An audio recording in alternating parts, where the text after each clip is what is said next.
All right, everybody, welcome back to a new episode of Last Stop Waterfowl Outdoors Podcast. Guys, thank you so much for joining us tonight.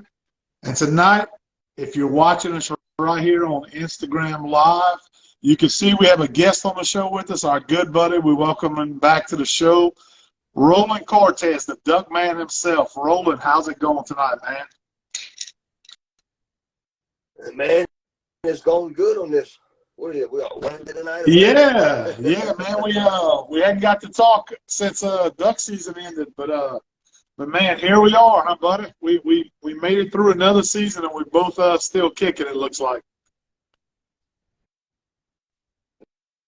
that we did, man. We made it through another season. You know. Well, we're going to talk about that tonight on this episode, as we're going to be doing. You and I had talked about doing a recap show, and that's exactly what the point of this episode is going to be tonight. Kind of recap the season, man. Kind of, I want to get your perspective. Let you have the floor tonight. Kind of talk about the season. I like the story kind of from the beginning of the season, and kind of just go through how it progressed for you throughout the whole year. Because I have my thoughts, and I've kind of expressed my thoughts on previous episodes. Kept everybody, all of you who tune into the podcast, who tune into us on social media, we've kind of updated you on how our season went, what we went through throughout the season. And a lot of you follow Roland over at Dave's Bayou throughout the whole hunting season this year. And Roland, you got a lot of information, I'm sure, to kind of share maybe some stories, some experiences on how it all went down this year. But I guess the main question is, now that it's over and we kind of had a few weeks to process it since it's closed, is kind of walk us through how the season progressed, man, on your end, and kind of what your thoughts were on the season. Well, Jacob, we've talked, prior to the season opening, and I kind of had my opinions, and I was very optimistic about the season. We started off very dry, and typically on a dry year, we hold a lot of birds, and we were holding some, but not as much as we've held years past. So, I was still optimistic. The season was young. We never really got any good, decent fronts, and so we went into it, high hopes, and Saturday morning, came about, and limits were shot pretty quick on all of our blinds, and predominantly, it was mostly, shovelers and green wing teal, which we were fine with that. Everybody wanted to shoot birds. Season just opened, so nobody was really being picky, and we just, I think we shot our 5 or 6 man limit, and maybe 30 minutes, 45 minutes, something like that. Some of the blinds limited out a little bit earlier, but man, we were just chugging along. That's kind of how it started. It started out hot from what it looked like for y'all down in there. And for those of the people that are tuning in, maybe for the first time, Roland, kind of fill them in on what area you were hunting, who you associated with, because the guys who follow the podcast, they've had you, heard you talk about it when you've been on before. But for those who may be stumbling upon us, kind of fill everybody in on your experience and kind of where you were this year. What are we talking about? Well, guys, as y'all know, like I said, I guide full-time for Dave's Bayou Lodge and Outfitting, which we are in northeast Louisiana. We're maybe 20 miles southeast of Monroe, right around Mangum, Louisiana, which is south of Rabel. And that's, we have a big lodge, and we have, 4,000 acres of CRP, WRP, rice, agricultural, timber, stuff like that. And we're kind of nestled right between the Beth, Ouachita, Mississippi River, and Highway 15. There's a lot of good duck clubs, a lot of good duck habitat around our farm, and man, we're smack dab in the middle of all of it, and I'm very fortunate to hunt there. Yeah, and Roland, Dave's Bayou is a place that's fairly new in the whole, and correct me if I'm wrong, but they're fairly new in the game of the lodges and all that type of stuff. Over the last couple of seasons, they've made a real big, push in the industry as far as being known as one of the premier destination spots in Louisiana, correct? That is correct. if memory serves me right, the lodge was built in 2017, which before it was a duck club. You know, Dave's Bayou's been around for a while. They pushed aside into the commercial part of it in 2017, which the lodge was built, and all the other stuff were built in between now and 2017 and now. So now going into the future, you know, they got a lot, you know, rolling into play. They're trying to give hunters more opportunities, you know, there. So, you know, we have a lot. That's great, man. And it's, you know, I heard a lot of people talking this season. I think with you joining that team, Roland, to be quite honest with you, I think not only, you know, did people know you from your experience in the industry here in Louisiana and all across the United States in the waterfowl industry, you're pretty well known, man. And I'm not just saying that to blow smoke and you know, but when I talk to people, or we have people talk to us about the podcast, and, you know, you've been on the show numerous times with us, they say, man, you know, we followed Roland for years on social media. And I think your presence joining Dave's Bayou has definitely brought a lot of good publicity to Dave's, especially with them trying to break into the commercial side like you talked about, Roland, because you do, you know, there's a lot, social media plays a big part nowadays, and you know that. And us being a little bit older generation, and I'm saying that with respect to both of our ages, you know, I think a lot of times people are starting to realize now that our age, hey, if you want to get out there and promote, you want to get out there and tell people your story, then you have to play a part in social media. And you do a really good job with that, Roland. And I think those of you who follow Roland will agree with that. And when you do that, in turn, you are bringing a lot of publicity and a lot of value to a place like Dave's Bayou, Roland. So I gotta hand it to you, man. And you've done a really good job since joining them. And I think you've brought a lot of good publicity to Dave's Bayou, you know. Well, I'm hoping, you know, I'm trying to bring a lot to the table as far as, you know, my social media, you know, platform and all that. And, you know, I try to represent myself in a business manner. Definitely. How important, Roland, and I know that's kind of obvious, but how important now is social media to a business like Dave's Bayou in the waterfowl industry, or any outdoor business that's out there right now? How important, in your opinion, is social media? If you're not on the social media train, are you missing out, in your opinion? I think you are, because the younger generation, that's all they do is social media. So everybody wants to know what everybody's killing every day. So, you know, being on that social media every day, posting pictures, posting updates, everybody wants to know what's going on today. And you know, social media plays a big part of it. You know, we have a guy that handles all our social media, all our media stuff in general. And I mean, he stays on top of all that, taking pictures, shooting videos. As you can tell, lately they've been throwing some little reels out there of stuff that happened through the season. You know, they're trying to get more and more. Yeah, you got to keep up with it, man. And like you said, y'all got a guy that's full time. One thing that I've realized getting into this you know, area of the business, I guess you could call it, over the last couple of years, just with the podcast, with the social media stuff, is I see why it's so important to have somebody full time with you when you in the field. You know, you're making those hunts. You're going to shows to promote the product. You're doing all this stuff. Having somebody full time, and they got people now that are going to school for this type of stuff. They're going to school. They're you know, they're getting educated on how to make a career out of this. And I can tell you, for good content, it's important to have somebody like that. You know, wouldn't you agree with that? And it is. And you know, us, you know, being the guides, you know, we can only do so much, you know, and then but hiring somebody to do this, man, they're very good at editing pictures and videos and stuff. Like I said, I'm just starting to really get into the editing part of my pictures and some of the videos I'm doing. But man, watching this guy do all this. It's pretty impressive.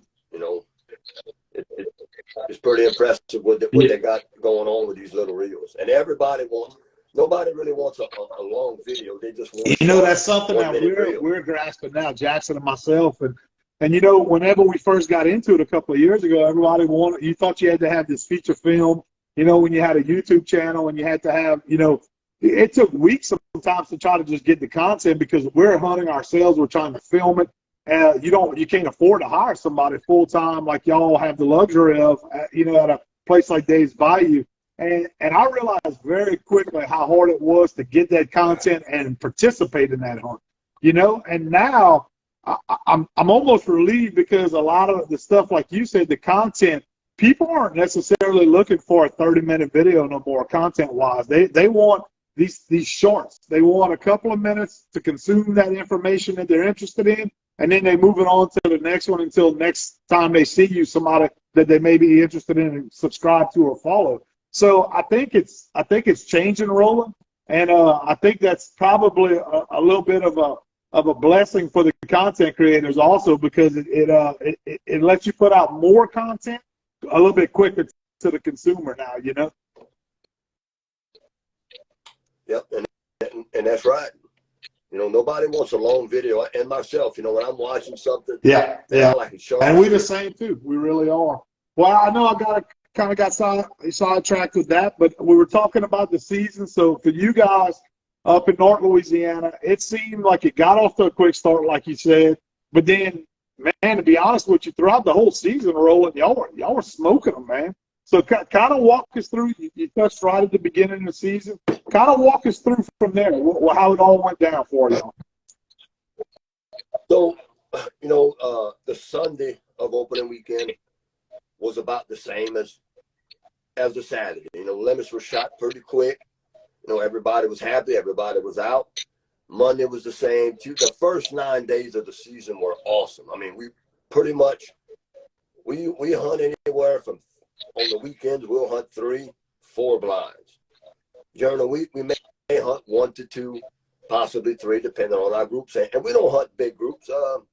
We hunt 4 to 5 people plus 2 guides. So most of the time you shoot the 6-man limit. Majority of the ducks were shot with green winged teal. I call this year was the year of the green winged teal because we've shot so many green winged teal this year. It was unreal. So going into the split, I came home for a couple of days to rest. Then boom, we were off to Texas on a fun hunt. With, I saw that. I saw y'all went over to Texas. How'd that come about? Man, we went with my buddy Toby and one of the other guys, Chance Bass. He used to guide for Toby for 7 or 8 years, and he got tired of being at home because he lives in New Roads, and he was 11, 12 hours from home, and he wanted to be closer to the house, so he ended up coming to Dave's Bayou, which he was a great asset to us. I'm glad he's part of the team this year. So we got the invite to go up there, and man, we hunted 2 days of lessers, and we hunted 1 day. We shot some mallards in a tank pond. I had a great time up in Amarillo. There's nothing like West Texas. How different is West Texas from South Louisiana? For those of us who listen that are from here, more than likely, what if you go to West Texas, what's so different about it there, Roland, that separates it from Louisiana? There's 2 things that I notice about West Texas. The wind always blows. They got big old windmills, and it's flat ground. As far as the eye can see, man, it's flat ground. And we shot lessers for 2 days, which was phenomenal. I've got some really good content that I haven't really posted yet, but I think that first day we were like 5 minutes from New Mexico. We shot, I don't know, 45 we limited out on our lessers. We actually had a mule deer walk into the spread. Yeah, that's pretty cool. That was a sight. The wind blew hard. On the way out, we had a dust storm. From all the dust, it was so dry up there. And we didn't hunt that afternoon because we had shot our geese that morning. Then the next day, set up for we scouted that afternoon for some ducks, and we found West Texas had a lot of water this year. So finding ducks wasn't hard, man. We got on we talked to a farmer. We had permission to hunt the tank farm pond, and we set up in there. They had quite a few thousand ducks, a lot of pintails and teal and some mallards. Had a lot of geese on it too, so we had set up for the geese the next morning on the tank pond. And if a lot of y'all familiar, Dive Bomb is a pretty big company right now. A lot of silhouettes, a lot of clothes. They were there on the hunt too with us. So if you go on Dive Bomb's website, they do short videos. You'll see that hunt. We set up on that tank farm pond, man. We shot our 10-man limit of mallards. We shot our off ducks, widgeon, pintails, and we shot a couple of geese. We had a lot of geese working, but they didn't want to commit to it, so we ended up not shooting the geese. But man, we had an awesome mallard hunt. We shot some ducks right there in the wheelhouse. And like I said, y'all can go back to watch that video on Dive Bomb, and you'll see it. And we scouted that afternoon for some geese, and we found some geese in a wheat field. But the next morning was going to be 15 with no wind. So it was cold that morning. We set up in a cornfield. We shot our lessers. We ended up shooting that morning. They had a lot of speckled-bellied geese. Yeah. Man, y'all know I love speck. And we ended up shooting 7 or 8 or 9 speckled-bellies that morning. We ended up having to leave early because we had to head back to Louisiana. It was a 10-hour ride from Monroe. So we ended up at 10 o'clock, and we had like 42 lessers, and then we had 7 or 8 specks, and then they ended up shooting more after we left. They ended up limiting out on everything. So, coming back, we came back to Louisiana, got ready for the second split, and man, the second split started off just like the first split ended. We hunted another field that we just put water on. We were watching it. Me and another guide went in there. We shot, our 30 birds in 30 minutes. We were done. Quick like that. A lot of green winged teal. Pretty much 90% of the bag or 99% of the bag was green winged teal, and pretty much all the other wild. So it sounds like you said green winged teal for y'all seemed to be the story this season. Man, it was every morning. I tell people, when we sit down, we're having breakfast in the downstairs where we meet all the customers at. I said, man, if there's 2 birds I know we're going to shoot today, it's going to be a green winged teal and a pintail. Yeah. That is 2 birds that I know, man, if you sit in that blind long enough. Yeah. Because from the videos, man, y'all shot pintail all season long, it looked like, Was that the case pretty much? I mean, that was pretty much the case, man. I mean, most of the blinds were shooting 5 limits of pintail, 6 limits of pintail. However many you wanted to shoot, man, or however many you were allowed to shoot at the time, it was happening. And so going back into that, there's always a certain time between Christmas and a couple of days after the second split where it starts to slow down, which it did. I mean, we had a little lull period, man, where we wasn't shooting as many ducks. We were shooting 20, 25 ducks per blind, but I mean, or sometimes less. It just depends, on the morning. Man, then it kind of went off for a couple of days, which it always happens. I mean, we were just stale, man. No birds were really moving. There was no weather. Then, boom, here comes this big cold front for Thanksgiving. The ice vortex, whatever they were calling it. Some actual cold weather for Louisiana. So it hit. It was hit. It hit, man. It was 12 degrees. Everything was frozen. So everybody was expecting, man, it's going to be good. It's going to be good. So that Friday, we did all right. I mean, the mallards showed up. We shot some mallards. We shot speckled bellies over the ice. We shot pintails. I mean, some green winged teal. It was a good hunt. So then Christmas came. We shut down for Christmas. Everybody came home. So when we came back after Christmas, it was still frozen. We were waiting for the thaw out. So man, we shot them good one day. But man, once it started to thaw out, that's when it happened. The light switch clicked. All these birds were hungry. The mallards were here. we were shooting ducks, man. A lot of big ducks, a lot of mouths were getting shot, gray ducks, stuff like that. And it was good for a while. And then again, typically like it happens every year, you get into January, you have a lull time in January. And for us, it slowed down some, but it never really got really bad to where we were only shooting, a few ducks. We were always shooting, 20 or more ducks. Yeah, looking at y'all social media throughout the year, like I said, it seemed to be pretty consistent from the beginning to the end this year. They didn't have that dead period like we kind of used to experiencing, like you mentioned, And like I said, it slowed down some, but man, it didn't slow down. Yeah, I agree with that. I agree. We had to think outside the box sometimes. We have several rest areas on the farm. And, we started to hunt.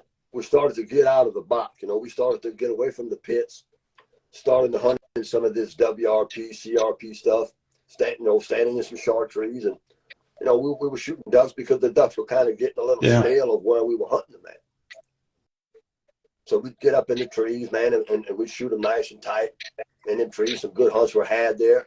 A lot of ducks were using that thermal cover. A lot of ducks were trying to get where they couldn't be hunted. And, but besides that, man, I mean, it just really never slowed down. But like we've talked about before. Yeah, I agree. We talked about that before. The south wind, explain that. I know we've talked about that between us before, Roland, but kind of explain that, the whole south wind theory, because I've had people ask me, they say, hey, we heard y'all on the podcast talk about a south wind, but man, I always thought a cold front was better. And we get a lot of people, let me kind of focus on what I'm trying to say here. We get a lot of people when we do these podcasts, or you on social media, you have a big presence. We talked about that. You'll get a lot of beginners, coming into the sport that are interested in waterfowl hunting. They want to get into it, and they try to absorb that information like a sponge on what to do, how to do it, and they come to places like you and us and other people that are in the industry, and they'll ask questions like that. And I've had people this season, beginners, say, hey, I heard y'all talk about a south wind. They'll shoot me a message. Man, kind of give me your take on that. What you mean? Why is a south wind better than a north wind? What kind of explain that? Your thoughts on that, Roland? I'd like to get your take on that as well. A lot of times on a north wind, cold weather comes with a north wind. Sometimes freezing temperatures come with a north wind. So a lot of times, if it's a strong north wind, these ducks will shoot straight past us. They'll go all the way. Now, this is a theory. This is no. Correct. This is nothing. Correct. That's what I'm asking. Your opinion. I don't want nobody to take this as for granted. So my theory is that when these big cold fronts come down, especially if there's a lot of ice and snow with it, the ducks will shoot straight past you and go all the way to the coast. Where somebody says, "Well, man, I'm on the coast." You technically you are, but you're not. These ducks will push all the way into the Gulf of Mexico on a north wind. And on a north wind, the ducks can go all the way offshore and get all the way on that last island to get out of the north wind. So if you hunt the marsh, a lot of times these ducks will go offshore to get away from the pressure. And on a north wind, they don't have to come in.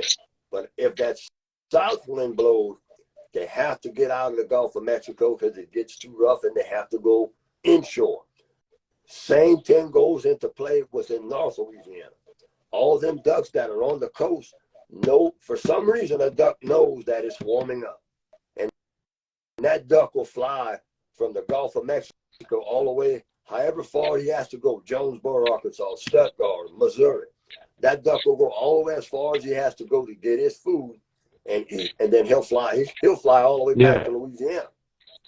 Which we know that's right because there's telemetry today that proves that ducks will get up in the morning and lay child and fly all the way to I mean, over the last couple of years, they've had stories of birds that prove that, there was a pintail they talked about.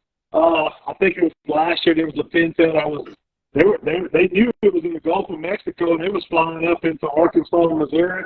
Then they had a story right before the season broke this year, where I think it was a pintail, and I could be wrong on that, but the species, but they had tracked it. You know, it was banded, I think, here in Louisiana, if you remember that story, and it ended up going all the way on the migration pattern, which is a little different. You know, that's the end of the year migration back up north, but it had went past the prairie potholes, crossed the Bering Sea into Russia. They had actually seen that bird go, and then ended up back in Louisiana. That was kind of crazy, man. You know, to think a bird would go that far. So, Jacob, every morning on the south wind, you know, we are north of Catahoula. We're north of all that. So typically on a south wind, you know, maybe not first thing in the morning, but come 7 or 8 o'clock, big droves of ducks coming out of the south, coming from that Catahoula kind of spot south of us. Big droves of pintails. Yeah. You know, headed north. So this year we've shot several duck bands, and a lot of them pintail bands were actually banded right there in Grand Chenier and Cameron, you know, right around Cameron Parish. So that proved my theory that a lot of them pintails that are in southwest Louisiana or even in southeast Louisiana, they pass straight over our farm every day. Look, there's some days on the south wind we see thousands upon thousands of pintails headed north. And then on a north wind, they headed back south. So every day we hunt traffic, man. There's birds passing over this farm every day, going from point A to point B, wherever they're going at. And that's what every day you see them ducks. And on the south wind, man, there's a really big push to the north. All them ducks, man, are headed from the coast or wherever, headed north. And maybe that afternoon they're coming back. We just don't see them. That's a good point you made there too, because most people aren't on the afternoons, you know. And I was able this year, Roland, to make a couple afternoon hunts. We went over to Kaplan, Louisiana, with Lance and them this year, and you know that wasn't any kind of wildlife management area or nothing like that we were hunting. Well, it was private land on the farm that we hunted, and I can't tell you the amount of pintails we saw in the afternoon that were on the move. We actually had a really good hunt in the afternoon. We limited out on pintails, man. And, I mean, that's something that I haven't shot in South Louisiana in the marshes in a couple of years, or seen large numbers like that. Let me say that. So those birds are definitely moving, possibly in the afternoon. I agree with that, you know. That was interesting. Yeah, I mean, the telemetry, man, on all these birds today, man, are just awesome. And it's painting the picture on where all these birds are going at. And I'm looking forward to what all the new studies they're doing on these birds on where they're going at. Yeah, I think as duck owners, we probably all get more into the science of it, more and more nowadays. From the farming practices to the kind of, you know, the availability with technology to study the patterns of the birds, which is amazing, man, because if you, like you or myself or, you know, any of us that are true duck hunters, and that's what we live for every year when that time of year comes around, it really provides us with some information that our ancestors and our forefathers had never had the technology to be able to have an idea about, you know. So we talk about all, you know, the bad. Sometimes you hear people talk about the bad stuff, how it's not like it used to be. But I tell you what, we got some stuff with technology and data and all that stuff nowadays where we can understand a lot more than we, you know, our grandfathers and stuff did. Wouldn't you agree with that? And I do, man. And like I said, the technology, man, is here today for us. And I mean, so it's there. So, I mean, you can see it on social media. You can follow it. There's a lot more out. I mean, look, right now, I got some buddies of mine banding ducks and putting radio GPS collars on them right now to see where these ducks are going at or what trail they take to go back up to the breeding ground. They're doing that? Yeah, they're doing up in North Louisiana. And I know down here, I saw LSU was doing some banding about a week or two ago. So I guess it's that time of year where they kind of doing all that type of stuff before they make the migration back up north. So that's good. That's what we're talking about. That gives us information that helps us definitely. So just plain and simple. This year, when you look back at 2022, 2023 season, Louisiana, was this one of the best seasons in years that we've had? What's your opinion on it? Man, I'll give it a 9. It was better. It was better than last year as far as duck numbers were. I mean, we shot 1,000 more ducks than we shot last year. Yeah. So the numbers are sure they were on the uptick. Definitely at that point, dude. Yeah, I mean the numbers. So I mean, we had more ducks. I mean, it was a better season than in years past. So I mean, there ain't really much we can complain about. I mean, it was a man. good year. I mean, with us, we hunt all public pretty much, except like I said, we made a trip over to Kaplan. We did make a trip over to the eastern part or the western part of the state, going to Hackberry down in there, begin the season for a youth weekend. But overall, man, like I tell my friends and all my buddies that hunt, I said we could not look back at this season and complain one bit, And you always going to talk to people, Roland, and this, that'll tell you, hey, I didn't have a real great year still, but I think those of us who stuck it out overall, everybody is pretty happy with this season. Now, one thing I'll say, and you not hunting as much public land, where you were, I could tell you this much, something that was different this year I saw on public land was that the hunters stuck it out this year. They hunted, to the very end of the season. I was running into guys, we were having to get long, even into January to try to secure those holes that we wanted to hunt on public land. There was a lot of traffic up until the very last weekend, which is something that we don't normally see, if I'm being honest, But I think in turn, when you get a good season like we had this year, it just kind of makes sense, if you know what I'm talking about there, because the guys said, hey, it's worth going out there still. It's worth not packing up the decoys for the season. We still killing birds, man, and guys stuck it out this year. So, hats off to all the hunters that made it through to the end. I think a lot of guys were rewarded for it. And I think overall, when you look back at it, it was a pretty good season. I would have to agree with you. If I rated it out of 10, I would tell you it's probably a solid 9. Like you said, I would agree with that, Location was key, Jake. I mean, if you had to be where the ducks wanted to be, and some of these places that shot ducks, for all these years may not have had ducks, and places that usually don't hold ducks had them. Man, you just had to be where they were at. A friend of ours, Nate Burton over at Fallen Tide, Nate well.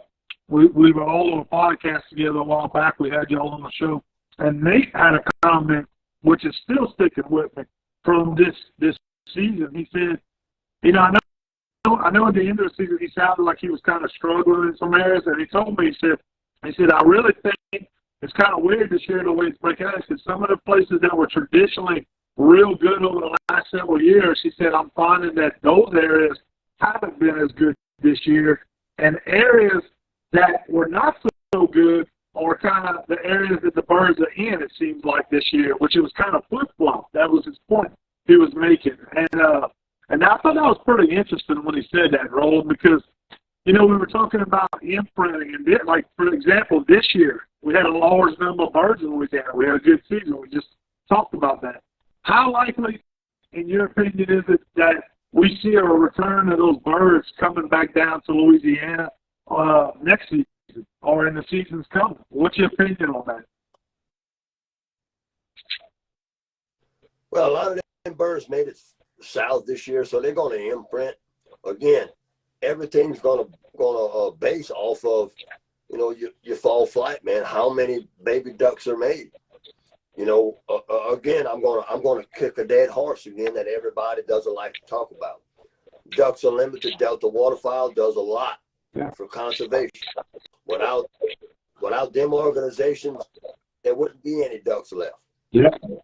So if the ducks get back to the breeding grounds healthy, we have a good hatch. There's a lot of water on the breeding grounds right now. So next year should be another good year for us. I'm just hoping that, we have some type of weather, we just have good weather for next year again. But man, again, we gotta have habitat on the ground and have birds in the sky, man. Yeah, and I mean, we can forecast all we want, Roland. You don't know till it hits, and I've learned that even as I'm getting older now, it's fun to talk about it, but we really don't know till that season hits, and those conditions hit. We don't know. And look, it's a crapshoot. Let's rewind to when we talked about the beginning of the season. I mean, we talked about the numbers. We talked about the prediction. The prediction. It really turned out to be a great season for Louisiana in general, for everybody that I know. So the numbers, the birds that were killed did not dictate the numbers that were given. So the hatch was better than what they thought. But to be fair, they had a lot of missing information from when through COVID, all that type of stuff. And they told us that because they hadn't got the survey, they hadn't got to do what they normally do. So they were predicting based off of the information they had, but there was a lot of gray areas, that they didn't have information they didn't truly know, and I think it ended up surprising everybody, honestly, because when we talked at the beginning of the season and we talked about that and we were predicting all this stuff, giving our takes on it, a lot of people were kind of predicting doom and gloom for the season, if you remember that, And man, here we are now in February after the season, and a lot of people were wrong, And a lot of the birds we were shooting were a lot of juvenile birds, which was really good, man. You want to see a lot of juvenile birds because that means they had a good. That's a very good point. We talked about that before. I remember at the beginning of the year when we sat down, we said, hey, if we see some juveniles, that's going to be a good sign. And there were a lot of juvenile birds. That's a very good point, because I know, like you mentioned, teal were the big thing for y'all, where y'all were. Believe it or not, for us, we hunted the marsh first split down on the coast. We hunted, we had teal, we had green wing teal, but we didn't see big numbers like we saw last year. Jackson and myself, we were talking about, we said we actually killed more green wings last year than we killed this year. But Gadwall was the story for us, man. Gadwall, we killed probably 90 to 95% gadwall throughout the season on public land. That's what we did. And I can tell you, Roland, that the timber, you mentioned something a while ago about Dave's Bayou. As it got later, y'all adjusted, kind of went to that cover and started hunting some of that cover to have some success. Man, for us, that was the ticket for us too. Second split of the season, we made that call to go to the timber. And when we went to that cover, Roland, the birds were there this year. That's where they wanted to be. They were trying to get away from I guess, the pressure elsewhere, And, a tip for a lot of people, and I hate to give tips because I'm giving y'all some of my secrets, but, man, come January, look for thermal cover, man. Look for trees. Look for coffee beans. Look for something that thermal cover so these birds can get away from predators, including us. So if you have trees or you have a field with water on it that's got some tall grass in it, man, them ducks want to get in that cover. They want to get away from predators, which includes us. So that's when that WRP, CRP, that's when that cypress break or that swampy area or flooded timber comes into play. And that's a good point because, like us living in southeast Louisiana, on the coast, basically, we hunt marsh, and you not so much anymore because now, you guide and you're doing that stuff, so you occupy. But you grew up hunting the same stuff that we hunt, me and Jackson hunt now. And, we'll hunt the saltwater marshes, the freshwater marshes. But then we also have the places like the Champlain Basin and, the central part of the state, they got a lot of cypress breaks, swamp and stuff like that. And, I've always heard guys say, man, that marsh, we smoked them during the first split. We smoked them during the first split.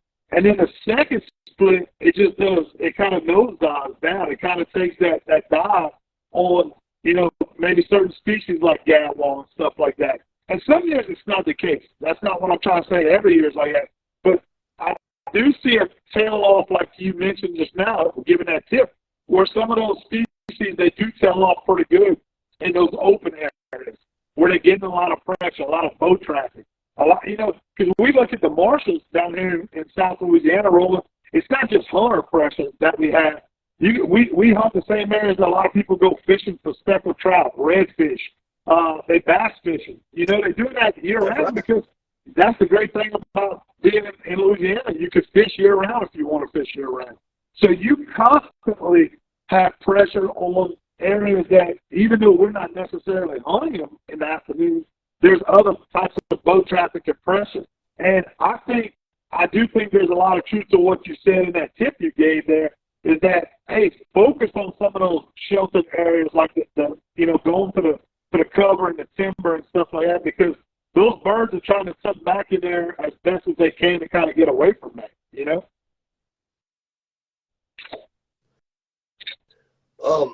Yeah, man. And to me, pressure is our biggest issue we have right now. And look, I love to hunt. As y'all know, I hunt every day I can. But man, these 60 days, 6 ducks, we put a lot of pressure on the resource, man. And these ducks are evolving. They're learning to adjust to us. Not us having to adjust to them. They're learning to adjust to our behavior. And hunting public land, you cannot eliminate the pressure. There's always some type of pressure. There's always boat traffic, people fishing. There's always some type of pressure. So when you can hunt these WMAs that you got to stop at 12 o'clock. I mean, look, I was bad on it too, man. Back one of the prime public lands I hunted, we had to stop at 12, and I didn't like it because a lot of times if you wouldn't start shooting ducks till 11. And that reason why is because them ducks know come to 12 o'clock, they learn to adapt to it.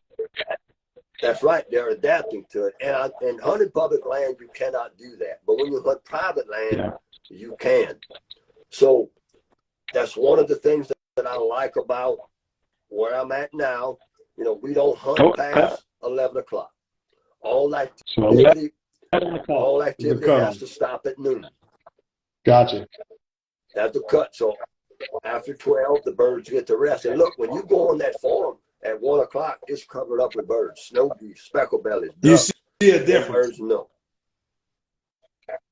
That's right. And regardless of that, we still have several rest areas. But you don't touch it all. Hunt.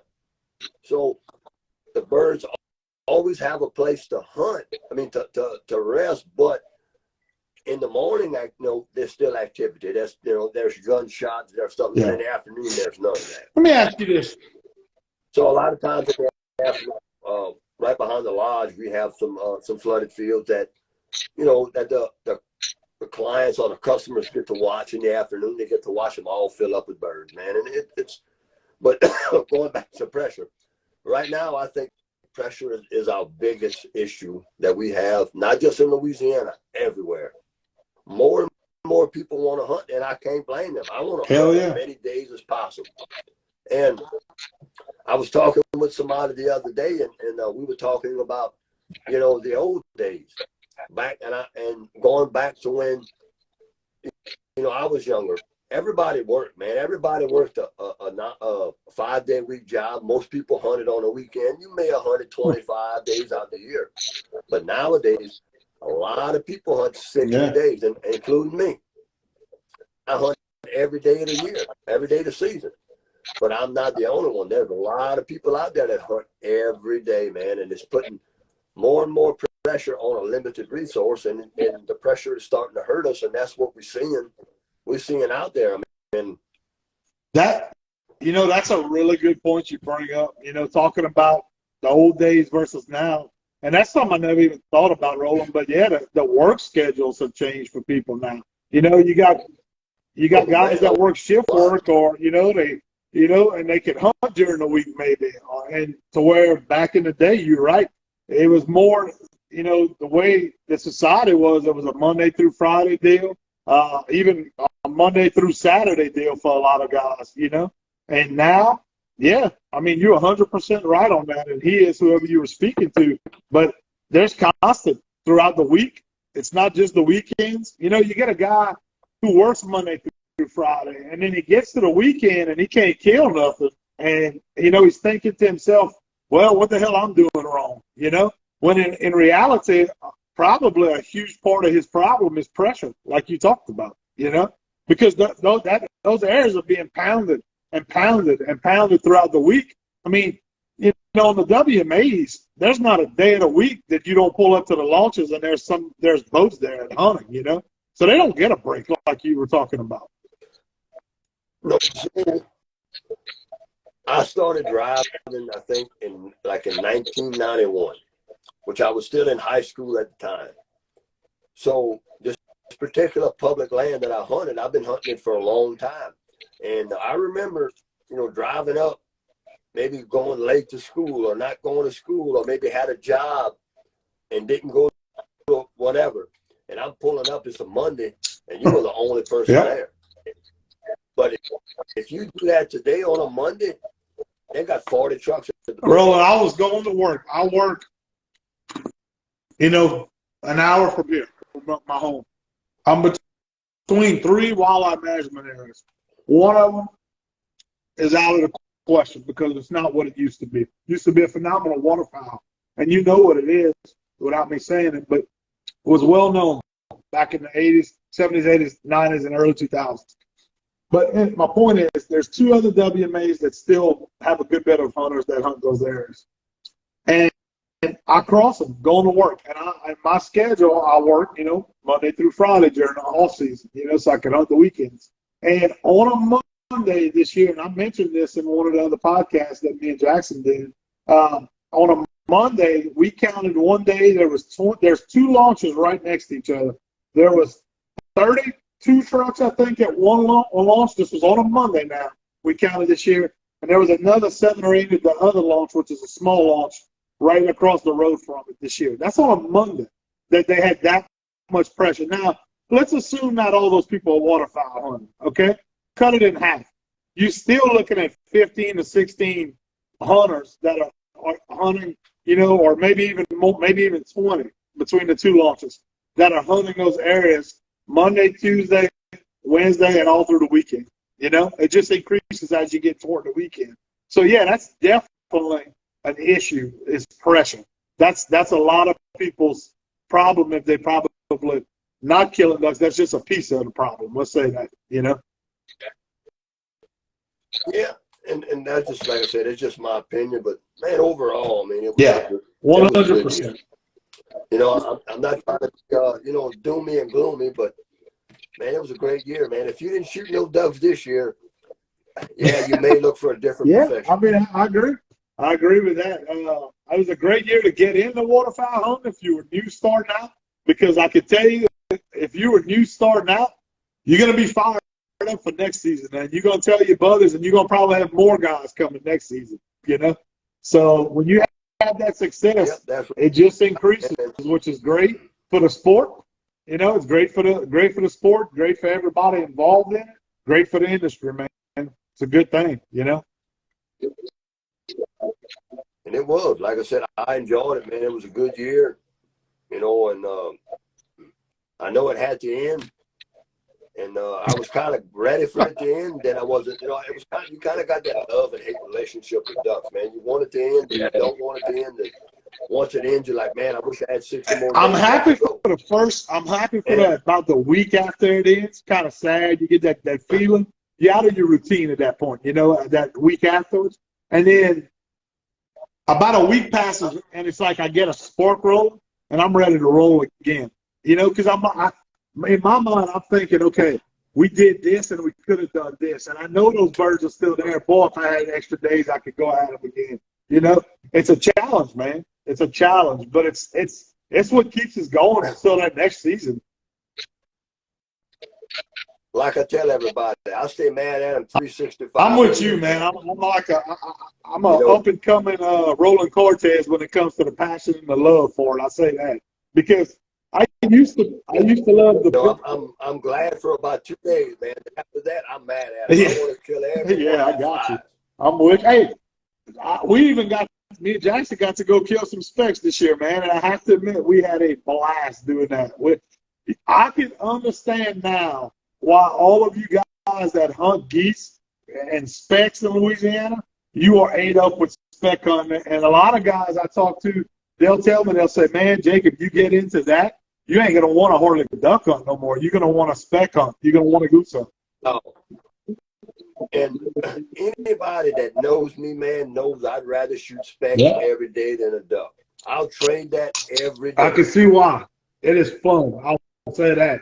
The skill that you got to have, Roland, to call those birds in as compared to ducks, it's a whole nother level that you got to be on, at least from what I saw this year. And I have no experience with it long-term wise, but it's awesome, man.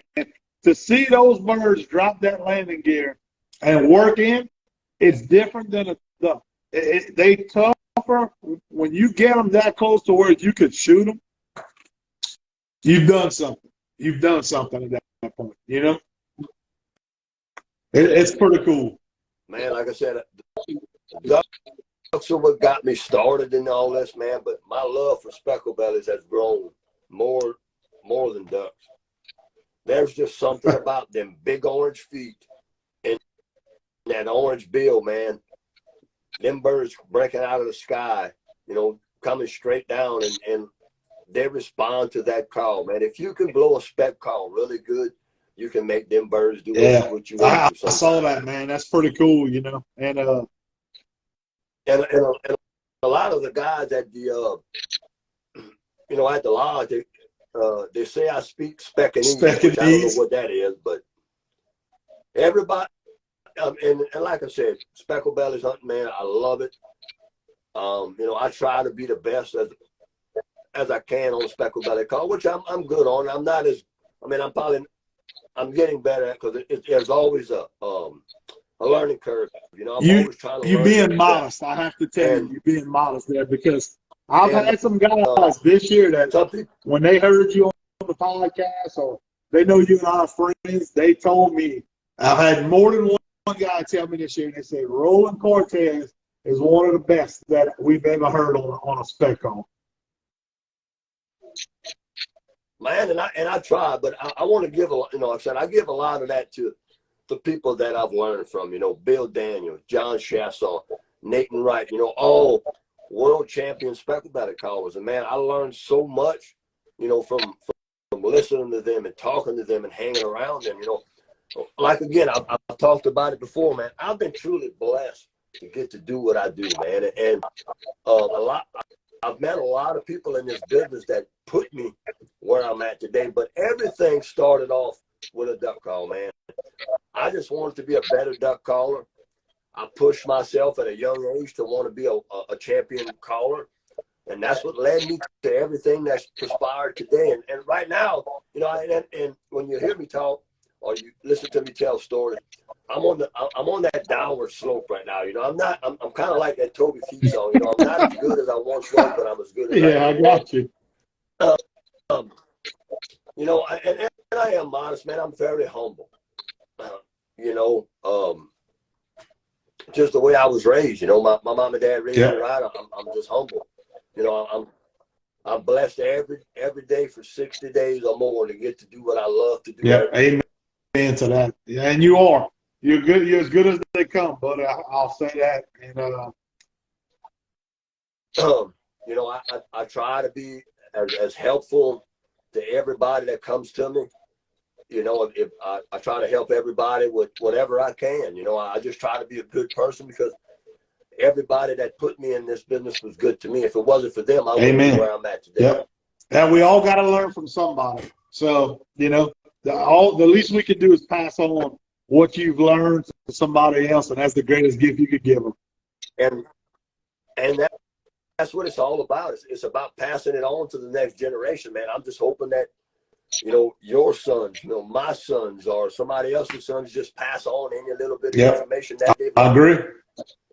Because I mean, if it wasn't for my dad, your dad, your grandpa, whatever, we wouldn't be doing what we do Yeah, I today. talk about that all the time, Roland. I mean, that's where you pick up that passion from, or somebody, grabs you by the arm and says, "Hey, come with me," and it don't have to be necessarily a sibling. It could be a friend. It could be a friend of the family. I mean, it's all about taking somebody and exposing them to it.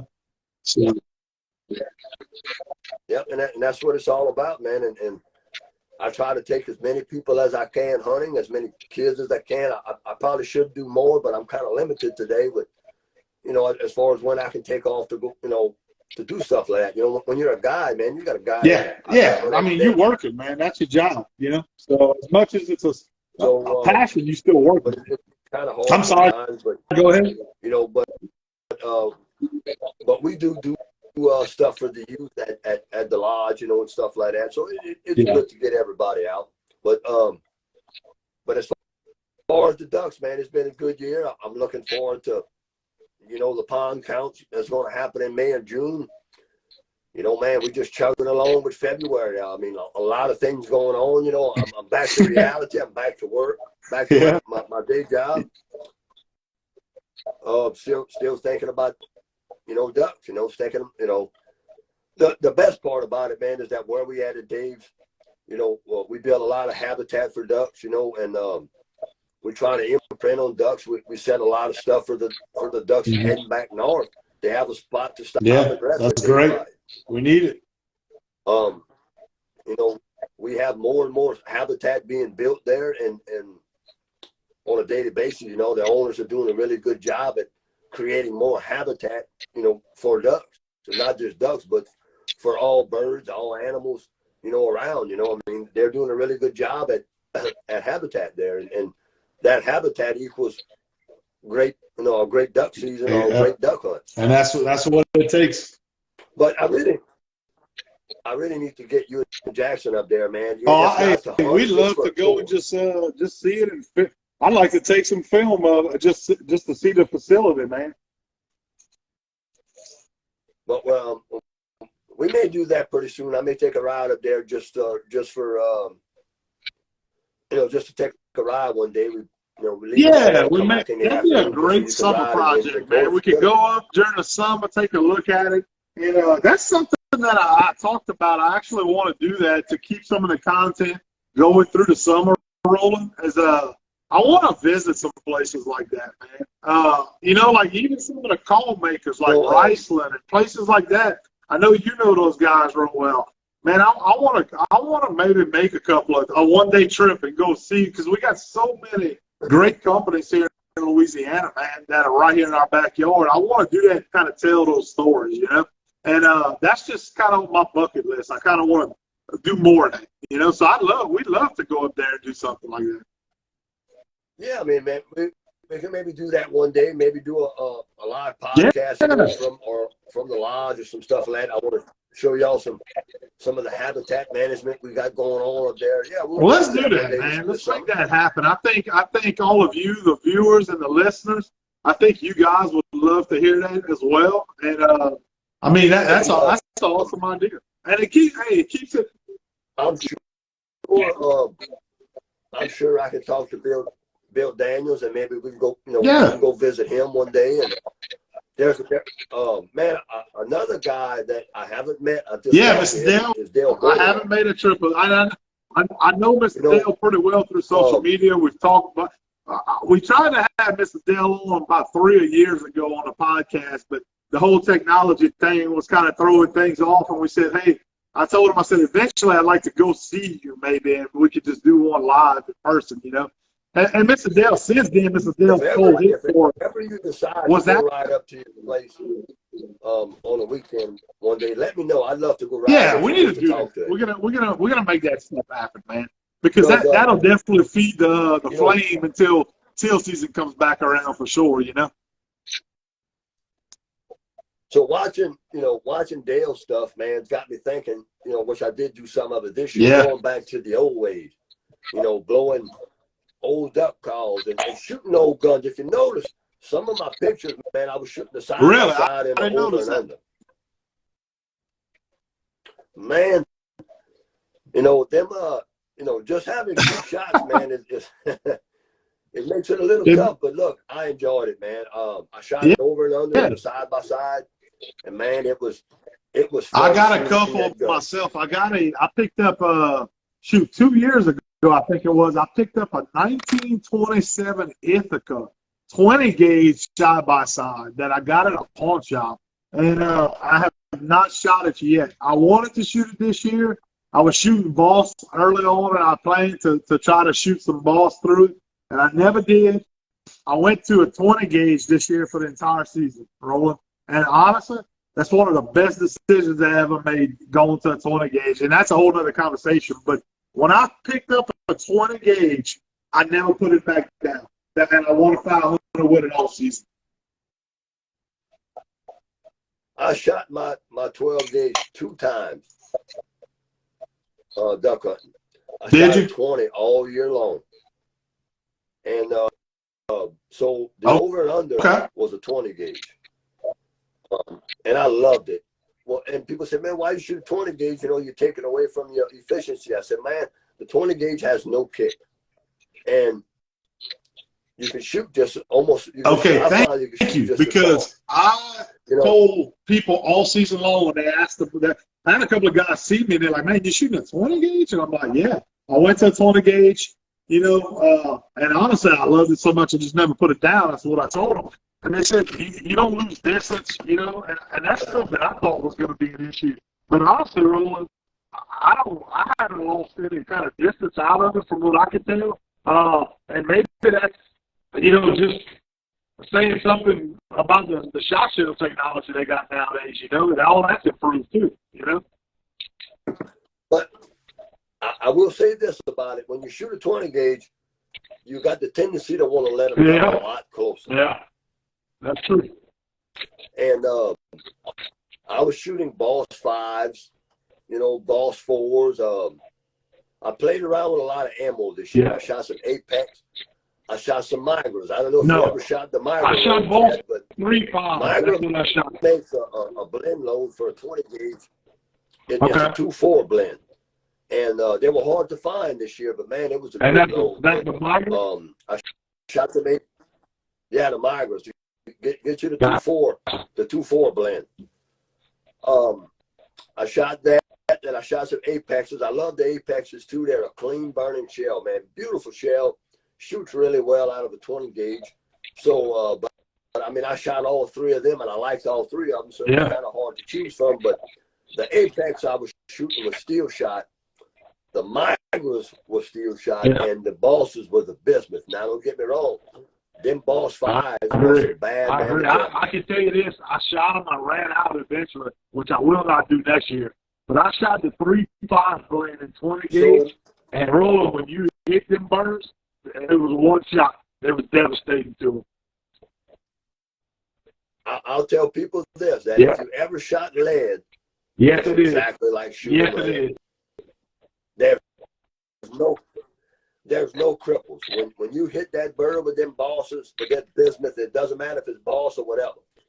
But you hit it with that bismuth, it's a dead. And even on a shot that you know how sometimes you pull up and you just didn't get that great shot on it. If that bird had any kind of fella in it, it was down. It was going down. So I told that to this guy one time. I shot a bird, the feathers flew and it died. I said, man, if the feathers fly from steel shot, most of the time it may fly off. But when the feathers fly, when you shoot it with bismuth, it's dead. And stone cold dead. I agree. It made a believer out of me. I'll be honest with you. They're not cheap, but hey, even steel shot, the cheapest steel shot now is not cheap. I mean, so if you can invest the time and the money, rolling like we do into this sport, and you serious about it, go ahead and spend that extra money on that ammunition like that if you can get it and access it, because it's worth it. Yeah, it's worth it. a good case of steel shot running $300 a case right now, man. You could get a case of balls for $300. You could get the ball bag buy that they had this year. It was $300, somewhere in that range, you know.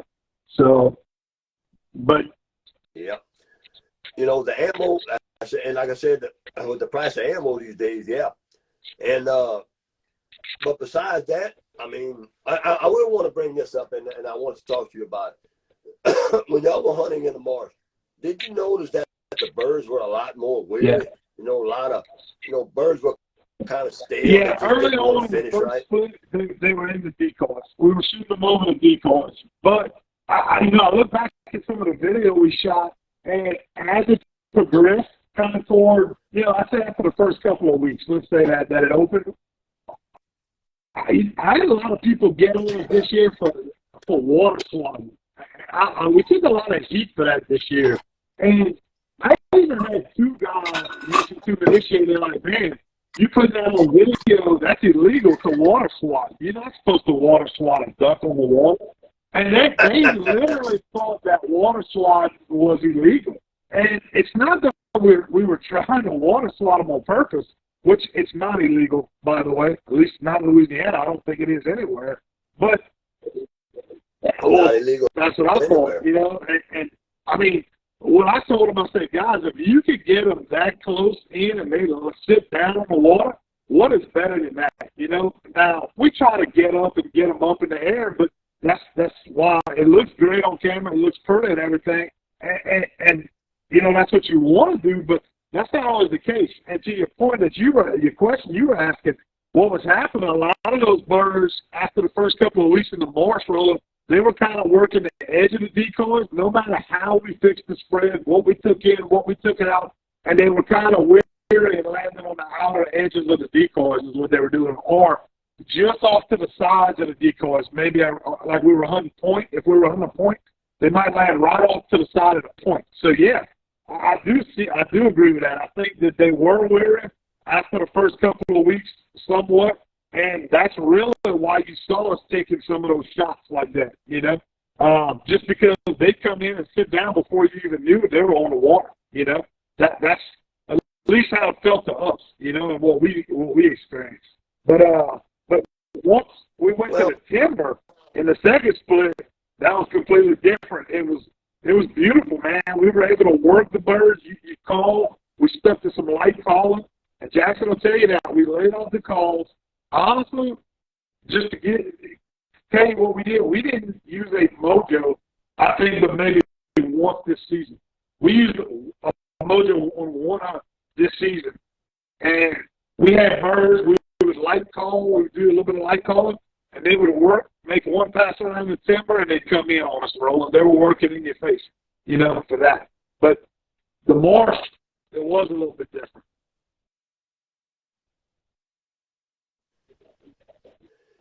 Yeah, and again, for whoever was saying that why you water swat, ducks, the whole point of waterfowl hunting is to finish ducks as close as possible.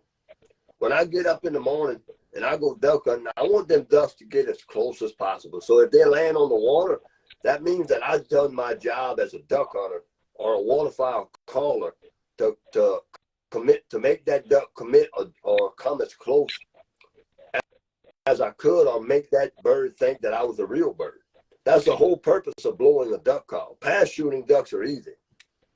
But when you can take a duck and put it in the decoys, put it in your lap or in the wheelhouse, as you hear me talk about it, that's why does that get such a bad rap? So somebody that says that, man, you shouldn't shoot ducks on the water, they need not come in my duck blind, because let me tell you something, I'm going to shoot them on the water. You got to take them where they come, and why does that get such a bad rap in your opinion? You've heard guys say that before, right? I have no clue. Now, don't get me wrong. If that bird lands and he's real close, I'm going to try to jump him up. That's because that point where they jump up on that water, that to me is a prime opportunity to take them at that point. But the whole point of blowing a duck call, setting up a spread, is to work these ducks, man. To work them, to making them think that your spread is real. So why not try to get that duck to land? You know, pass shooting, man. I mean, sometimes you have to do it. We got to pass shoot too, because sometimes the ducks don't want to commit. But when them ducks want to commit feet down in your face, man, take that, you know. If I'm guilty of anything, Roland, it's probably not pass shooting at birds that some people would shoot at. I hunted with a couple of people this year that, you know, what I thought was not an ethical shot because they were passing shots, you know. And I had on like 2 occasions I can recall where the guys were like, "Man, why you didn't shoot that?" And I looked at them and said, "Well, why you didn't shoot it?" "Well, you didn't shoot, so I didn't shoot." And honestly, the reason being is just because I didn't think it was a high percentage shot for me to try to take a pass at that bird and possibly cripple it, you know. So, and that's being honest with you, you know. So I like to work the birds in close if I could get them in close, and I'm not no expert caller by any means. But I like to get them, as a waterfowl hunter, like you said, who don't want to get them as close as they can get them, you know, for a higher chance and percentage of taking them ethically. That's what you're looking for. I mean, I'm going to call at them. I'm going to let them circle me as many times. But I know the more times they circle me, the less chance I got on killing that bird. So if that bird doesn't commit within a pass or two, when he presents a shot, I'm going to take it because I know he's not and that's a little different than what I was talking about. But most of the time, you know, that's a good point. A bird will make a pass, or he'll make another pass, and if you can't, because the more times he's going to circle your blind, you educate him more and more each pass. That's right. He's being educated more and more, and you know, I noticed a lot of that this year, man. The birds did not want to finish right. They'd circle and circle and circle. And again, it depended on the day. Same thing with blowing a duck call or blowing any kind of call, man. So a lot of times not making a sound killed more ducks than making a sound. So, you know, I learned a long time ago from Eli Hidell, you know, when you see ducks out in the distance, you don't have to call on every flock of ducks.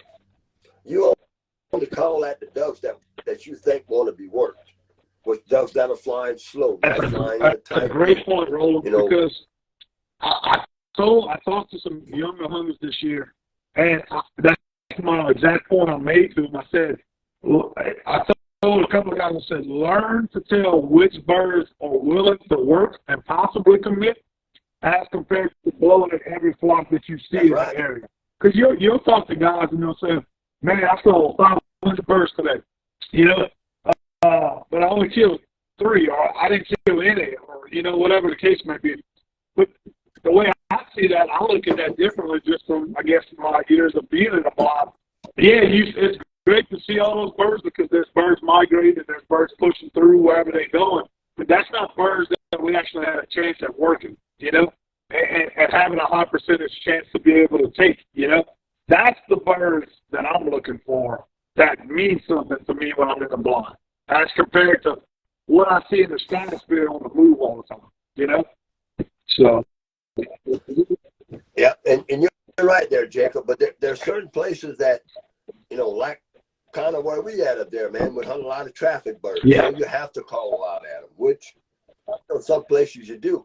But once that duck gets kind of close to you, you don't have to call at it that much. You know, you break that duck, he's real high, you break him down, you get him circling, but once he gets in within 100 yards, you have to learn to tone out. That's important. You know, you want to play cat and mouse with it.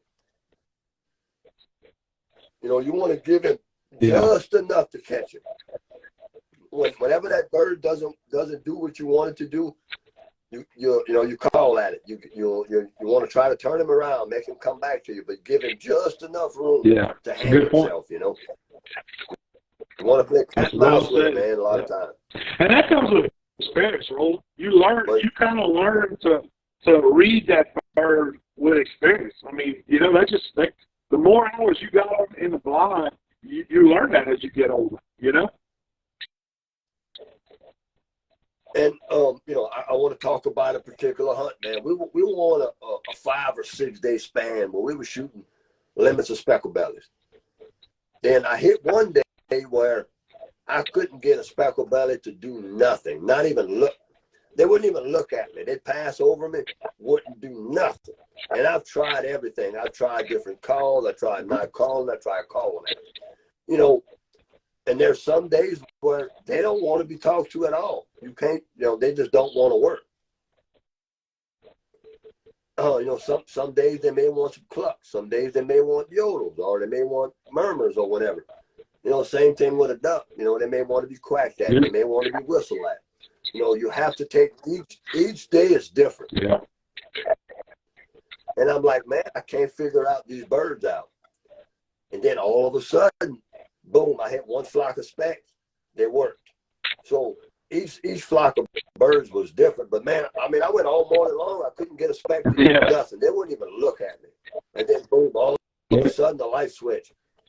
I mean, the birds just started to work. So it changed the mood. You know, and that's what I tell you know. That's right. I mean, the birds were just, them birds were still. They got tired of here. They could have been the weather conditions. And a lot of my good hunting days were on sunny days again. You know, I had some decent hunts on a cloudy day, but the sunny days were the better. I knew when the sun was out, they'd give it up. You know, no sun, no fun. When the sun, you know, I struggle with that. I'm going back and forth with that. And we say the birds, they want different things on different days, and I guess there's a lot of truth to that, because last season, we had, me and Jack had some really good days on nasty, rainy, misty, just cloudy days. We had some good hunts. This year, like you said, there's sunny days, and me and him talked about it. He's like, God, I thought the better days on the cloudy days, you know? And I was like, man, Dad apparently don't know what he's talking about. When he thinks he has it figured out, I don't, you know? Because this year, they wanted them sunny days, you know? That was the better days for us, too. If you look at my last two hunts of the 2000, you know, the 2023 season, were both nasty, cloudy, rainy days. Yeah. Don't get me wrong, we killed them. But, and I'm not saying we would have killed more if it had been sunny, which you can only shoot so many, you can only shoot your limit, right? But what I like about on a sunny day, the ducks work so much better on a sunny day. You know, them ducks will parachute from high, man, and come on down. On them cloudy days, you know, you just pass shooting a lot of ducks. And I mean, we shot them on every, you know, like I said, the last 2 days were cloudy, nasty, rainy days. We shot limits both days, but they just wasn't, you know, they didn't want to work pretty, you know, because of the clouds. They work different. They just reacted different. Yeah. That's right. But besides that, man, it was just you know, you kind of had to take every day different. You know, some days they wanted to be called out a lot. Some days they didn't. Some days they wanted bigger spreads. Some days they wanted little spreads. They didn't want mojos. They wanted mojos. There was one day in particular that this year that I actually seen them want to land on the mojo.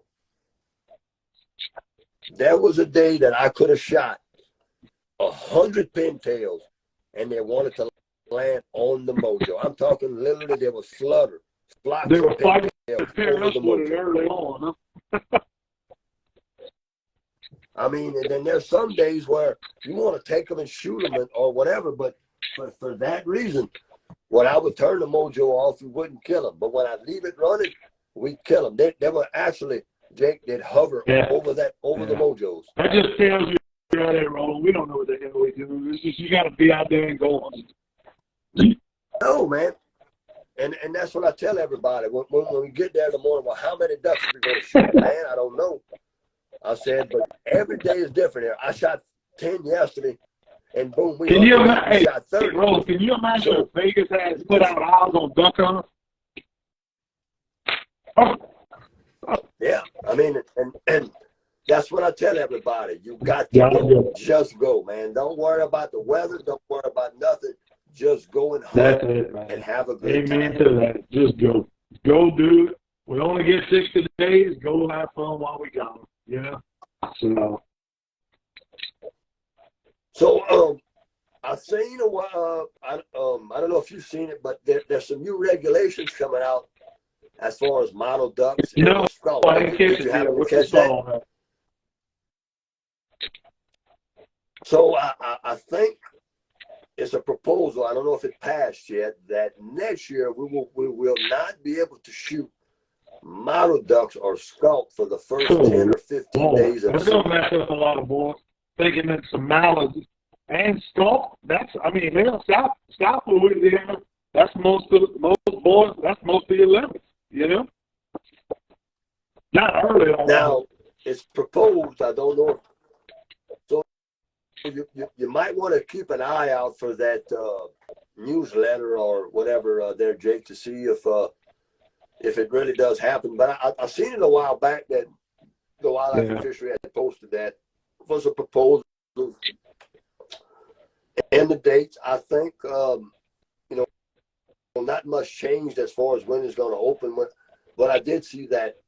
I think next year we're going to go all the way to January 31st as far as the closure. Yeah. So that'll be good. I mean, I'm not sure on the split wise. I mean, how long the split? Hey, I wouldn't be opposed to a little bit longer split in between in the middle, and then go for the end of January. That could be good. Yeah, I mean, give it a little more time, a little split time for the ducks to build up. But come January, they're always tough. But everybody wants them. Everybody wants more days in January, but man, really the duck hunting in January ain't really that good anyway. No doubt about that. Early on and throughout the middle portion of the season is your prime time, really. But who knows? I mean, I guess we got to try to see how it works. If it don't work, they can always change it back. We'll see. Yeah, for sure. I mean, anything else you want to cover, Jake? We've kept everybody a little longer tonight, but I think we covered a lot of good stuff tonight, man. It's the last one of the season as far as the recap goes for the season, and there's a lot of content that we had that we shared. So we hope everybody, we hope you enjoyed this episode. Roland, man, I can't thank you enough, dude. You're good to us. You're always willing to come on. You and I run a lot of stuff by each other when we talk, and glad to have you, brother. I'm glad to have you as a friend. Glad to have you as a contributor to the podcast because you got a lot of good knowledge you have to share, man. Man, Jacob, I cannot thank you enough, man, for letting me come on here and tell my story. But again, like I said, we have to hunt together. We have to catch up sometime, teal season or somehow or another. We do. We need to find maybe teal season. That might be a good time we can get together and do it, Roland. If you're not too fired up for that, but I'm definitely whenever I get a weekend that I decide to drive up by, I'm available. Maybe we can especially like on Sunday or something like that. If that'd be a good day for you, we can do that right now. It's busy time for us. With my real job during the summer, we nonstop Monday through Saturday sometimes. We're selling boats to everybody trying to find boats. Yeah, man, I want to do that. I really do. I'm serious about that. I want to take that trip. If you can set that up, let's do it. We'll take a trip up there and we'll share it with everybody, all of you who are listening to this podcast, and everybody who follows all our social media, including Roland, man. We'd love to share that with y'all. Sure. I mean, I'd love to get y'all up there. And again, Jacob, man, thank you so much for letting me come on and tell my story. Anytime, Roland. Thank you so much, man. I appreciate it. We'll do it again. Maybe we'll do it again here soon. So let's just take care of yourself. And if you need something, man, you know how to reach out to us. Same here, Jacob. Thank you, man. Bye. You too. Bye-bye.